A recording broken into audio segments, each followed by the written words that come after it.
अस्सलाम वालेकुम बच्चों। इसके पहले मैंने आपको नए अल्फाज बताए थे मुनाजात के, जिसमें मैंने नए अल्फाज के मायने बताए थे और कुछ अल्फाज और ज़िद थे उसके बारे में मैंने बताया। अब मैं यहाँ पर आपको इस नज़्म का मफ़हूम जो है वो आपको समझाती हूँ। तो सबसे पहले तो हम देखते हैं कि मुनाजात है ये, और इसके शायर हैं ख्वाजा लतीफ़ अहमद जरी। अब आप देख रहे होंगे कि यहाँ पर जो मुनाजात लिखी हुई है उसमें मैंने अपनी पेन से, लाल पेन से हर लफ्ज़ को अंडरलाइन करके, मतलब नए अल्फाज को अंडरलाइन करके मैंने उसके मायने लिखे हैं। और कहीं पर अगर ज़िद है तो उसको मैंने भी लिखा हुआ है। ये मैंने आपके लिए किया है ताकि जब आप ये वीडियो देखें तो अपने साथ अपनी किताब रखें सामने, और पेंसिल से, जैसे मैंने अंडरलाइन किया है मैंने पेन से लिखा है, लेकिन आप पेंसिल से अंडरलाइन करके ख़त कशीदा करके उसका मायने आप ऊपर लिखें। ये आदत अगर आप अभी से बना लेते हैं तो आगे आपको बहुत आसानी होगी और अच्छी तरह से उर्दू पढ़ना और लिखना सीखने के लिए। तो ठीक है, हम शुरू करते हैं। परवरदिगार आलम सबसे बुज़ुर्ग व बरतर। यहाँ पर शायर कह रहा है कि ए दुनिया के पालने वाले, तू सबसे बड़ा है और सबसे बुज़ुर्ग है, सबसे बरतर है, सबसे बेहतर है तू। दोनों जहां में तेरा कोई नहीं है हमसर।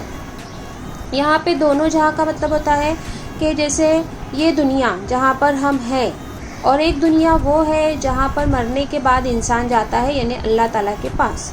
तो ये दोनों दुनिया में अल्लाह से बड़ा या उससे हमसर, उससे बराबरी करने वाला कोई नहीं है। हाजत रवा है तू ही रब्बे करीम सबका। हाजत का मतलब जैसे मैंने आपको बताया था कि ज़रूरत को पूरा करने वाला। तो ए मेरे रब्बे करीम, तू सबकी ज़रूरतों को पूरा करने वाला है। कमज़ोर या कवी हो सबको तेरा सहारा। इस दुनिया में चाहे कोई हो, चाहे वो कमज़ोर हो, ताकतवर हो, सभी को अल्लाह का सहारा है। अब यहाँ पे मैंने इसकी दोनों की ज़िद लिखी है, कमज़ोर और कवि। ये अल्फाज एक दूसरे के ज़िद हैं। इस तरह से आप लिखें ताकि आप अपनी कॉपी में भी इसको उतार सकेंगे। हर ज़र्रे पर रवा है दुनिया में हुक्म तेरा। ये दुनिया में जितनी भी चीज़ें हैं, पहाड़ है, आसमान है, दरख्त है, पेड़ है, पौधे हैं, दरिया है, समंदर है, कोई भी हो, चाहे चींटी से लेके हाथी तक के कोई भी हो, हर ज़र्रे पर किसका हुक्म चलता है? अल्लाह का हुक्म चलता है। वो कहते हैं ना कि आपने हमेशा अपने बड़ों के मुँह से सुना होगा कि अल्लाह के हुक्म के बगैर तो पत्ता भी नहीं हिलता। तो ये जो पत्ते हैं जो दरख्तों पर हवाओं के साथ झूलते हैं, वो भी अल्लाह के हुक्म से ही हिलते हैं। बंदे सभी हैं तेरे, आला हो या कि अदना। हम सभी बंदे तेरे ही हैं, चाहे वो किसी मज़हब का हो, चाहे किसी ज़ात का हो, चाहे अमीर हो, गरीब हो, छोटा हो, बड़ा हो, अंधा हो, लंगड़ा हो, लूला हो, कोई भी हो, कोई भी बंदा, वो सब जो है वो कौन है? अदना। आला का मतलब होता है बड़ा, अदना यानी छोटा। ये भी एक दूसरे की ज़िद है, सभी अल्लाह के बंदे हैं। दे जिसको चाहे इज्जत, दे जिसको चाहे ज़िल्लत। इज्जत और ज़िल्लत का देने वाला अल्लाह है। ये अल्लाह की मर्ज़ी है कि वो जिसको चाहे इज़्ज़त दे और जिसको चाहे वो ज़िल्लत दे। ज़िल्लत का मतलब होता है बेइज्जती। इज़्ज़त और ज़िल्लत यहाँ पर ये दोनों भी एक दूसरे की ज़िद हैं। अर्ज़ल को कर दे अफजल तेरा ही दस्ते कुदरत। अर्ज़ल मतलब कम दर्जे वाला, निचले दर्जे का। उसको अगर अफजल करना है, उसको अगर ऊंचा उठाना है, ऐसा नहीं है कि कोई अगर निचले दर्जे पे है तो वो कभी ऊपर नहीं आ सकता, या कोई अगर ऊपर एक आला मकाम पे है तो कभी वो नीचे नहीं आ सकता, ऐसा नहीं है। ये सब अल्लाह के दस्ते कुदरत में है, अल्लाह के हाथ में है कि वो एक निचले दर्जे वाले को भी ऊंचे दर्जे पे पहुंचा दे और ऊंचे दर्जे वाले को वो निचले दर्जे पे कर दे। ये सब अल्लाह के हाथ में है। कमज़ोर को तवाना तू चाहे तो बना दे, मुर्दे को एक दम में तू चाहे तो जिला दे। मतलब अल्लाह ताला जो है वो कमज़ोर को तवाना, ताकतवर भी बना सकता है, और मुर्दे को वो एक पल में ज़िंदा कर सकता है। जब कोई मरता है तो हम जो है वो उसे क्या करते हैं? कब्रिस्तान में जाके दफना देते हैं। तो इसका मतलब ये नहीं कि उस मुर्दे की ज़िंदगी वहाँ, उसकी हकीकी ज़िंदगी ख़त्म हो गई है, लेकिन उसकी आखिरत की ज़िंदगी वहाँ से शुरू होती है। तो दोबारा मुर्दे को वहाँ पर कौन ज़िंदा करता है? कब्र में दोबारा मुर्दे को ज़िंदा करने वाला कौन है? अल्लाह है।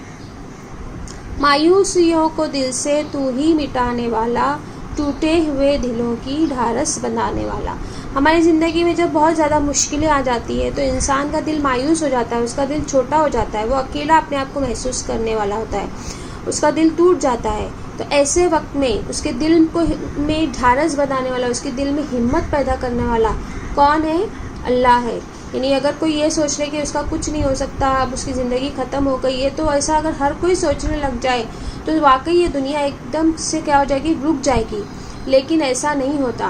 कितनी भी मुश्किलें आए, कुछ भी हो जाए, अल्लाह जो है वो अपने बंदे के, जो अल्लाह से मदद मांगता है, जो अल्लाह से अच्छाई की उम्मीद करता है, जो अल्लाह से दुआ करता है, अल्लाह उसके दिल में उम्मीद पैदा करता है, ढारस बांधता है। उफ्तादा को उठा के तूने खड़ा किया है, यानी जो मुसीबत का मारा है उसको तूने दोबारा खड़ा किया है। पसमुर्दा खेतियों को तूने हरा किया है। यहाँ तक कि अगर कोई खेती, किसान की खेती अगर मुर्दा हो जाती है, सूख जाती है, ज़मीन जो है वो बंजर हो जाती है, लेकिन उसमें भी जो है वो पौधा पैदा करता है अल्लाह, उस खेतों को भी हरियाली बख्शने वाला अल्लाह ही है।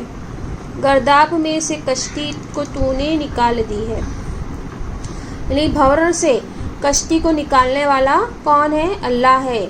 और आफत ना टल सके जो तूने वो टाल दी है।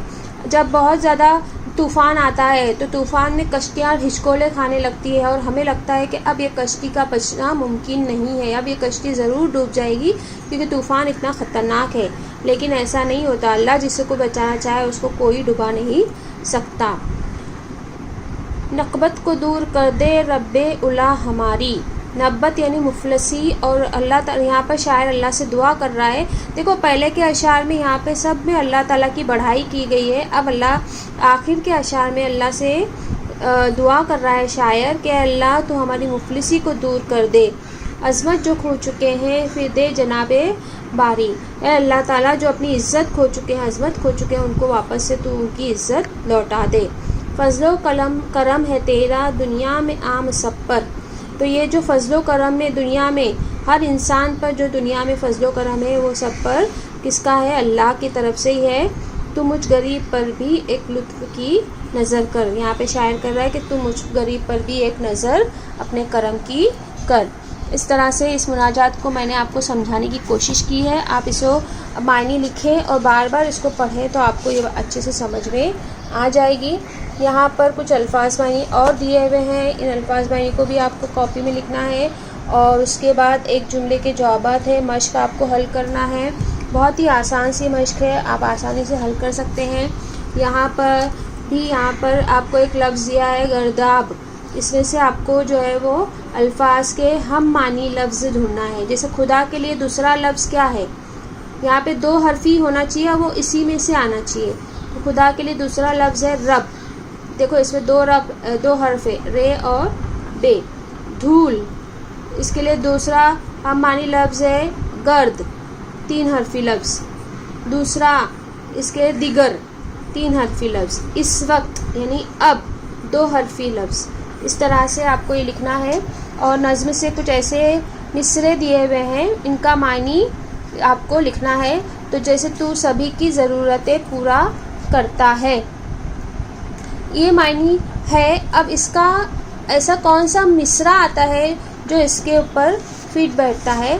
तो तू, जैसे क्या है, तू सभी की ज़रूरतें पूरा करता है। तो इसमें से आपको जो है वो ढूंढ कर, इस मुनाजात में से आपको ढूंढ कर बताना है कि कौन सा ऐसा मिसरा है जो ये मायने के ऊपर पूरा उतरता है। इस तरह से आपको ये मश्क हल करना है और मुझे मश्क हल करके आपको मुझे फ़ोटो, उसकी कॉपी की फ़ोटो ग्रुप पर भेजना है। अल्लाह हाफ़िज़।